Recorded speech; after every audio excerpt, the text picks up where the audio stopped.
Passend zur Umstellung auf die Winterzeit habe ich mal hier wieder ein bisschen Betrieb auf der Anlage gemacht und habe mal 3 Züge auf die Schiene gestellt, bespannt mit jeweils einer Altbau-E-Lokomotive. Das hat mir jetzt am meisten Spaß gemacht. Und zwar einmal Schweiz, einmal Österreich und einmal ein Zug aus Deutschland. Bevor ich aber damit loslege, habe ich noch mal was anderes. Und zwar die Anlage hier bei mir ist ja winzig klein. Und trotzdem komme ich an die hinteren Bereiche relativ schlecht dran, weil wir auf 1,30 Meter Höhe sind. Noch die Hochhäuser davor stehen, was die Schienenreinigung angeht. Nachdem der Sommer jetzt hier mehr oder weniger ja fast ohne große Fahrten hier vonstatten ging, sind die Schienen bei mir hier ziemlich klebrig, ziemlich verdreckt. Und mich würde mal interessieren, wie ihr eure Schienen sauber haltet aus der Praxis. Ich habe zwar gesehen, es gibt den einen oder anderen Test, aber mich würde mal interessieren, wie ihr das auf euren Anlagen handhabt. Ich habe von Märklin diesen Schienenreinigungswagen gesehen und würde mich wirklich interessieren, ob es dieser Wagen schafft, wenn man ihn mitlaufen lässt, die Schienen wirklich sauber zu halten oder ob man trotzdem noch mit dem Lappen ständig nachputzen muss.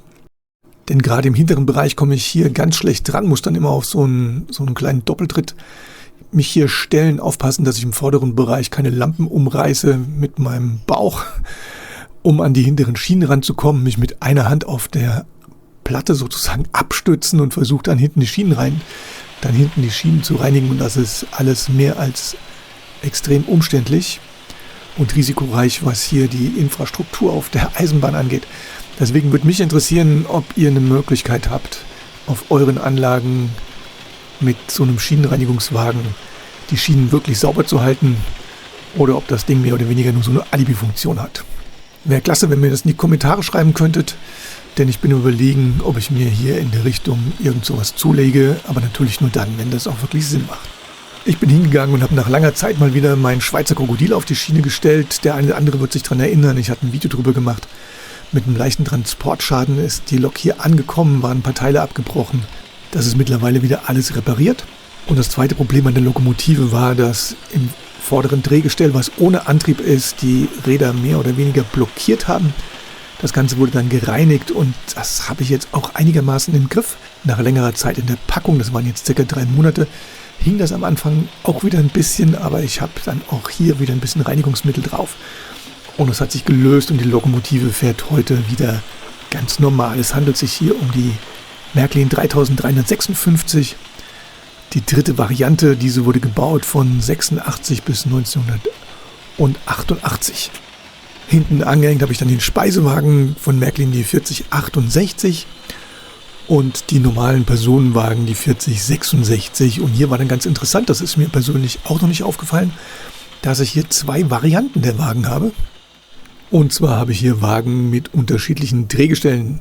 Und auf der rechten Seite seht ihr das ältere Drehgestell, das sind Minden-Deutz-Drehgestelle, so wurde der Wagen wohl ab 1969 gebaut.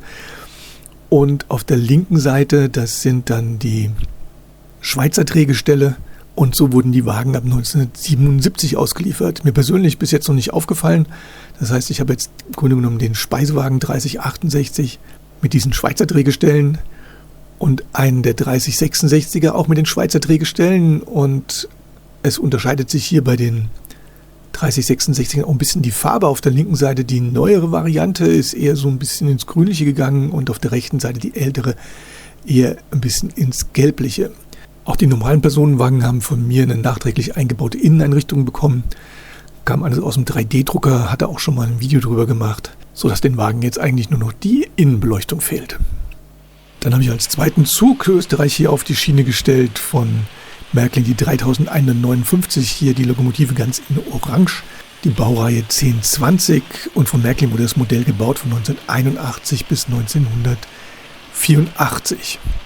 Hinten die angehängten Personenwagen, das ist die 00766-05 aus einer größeren Wagenpackung raus. Gab es mal relativ günstig bei einem größeren Händler vor ein paar Jahren, da habe ich dann zugeschlagen und mir 5 Stück besorgt.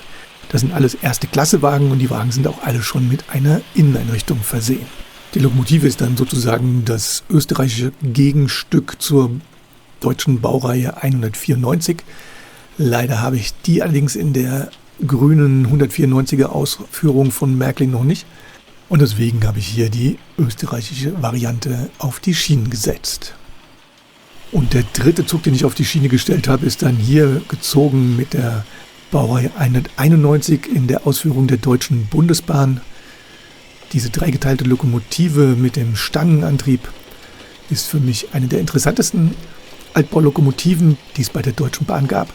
Mit dem Stangenantrieb genau wie das Schweizer Krokodil, einfach beim Fahren immer wieder optische Augenweide, macht unheimlich Spaß.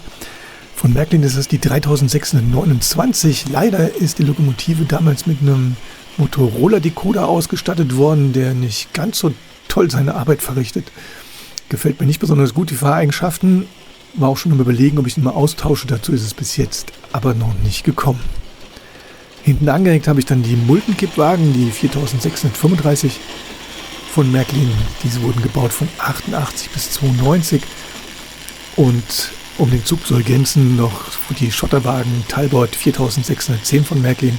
Und diese wurden gebaut ab 1976.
Und das war es dann hier mit meinem Video von den 3 Altbaulokomotiven Österreich, Schweiz und aus Deutschland.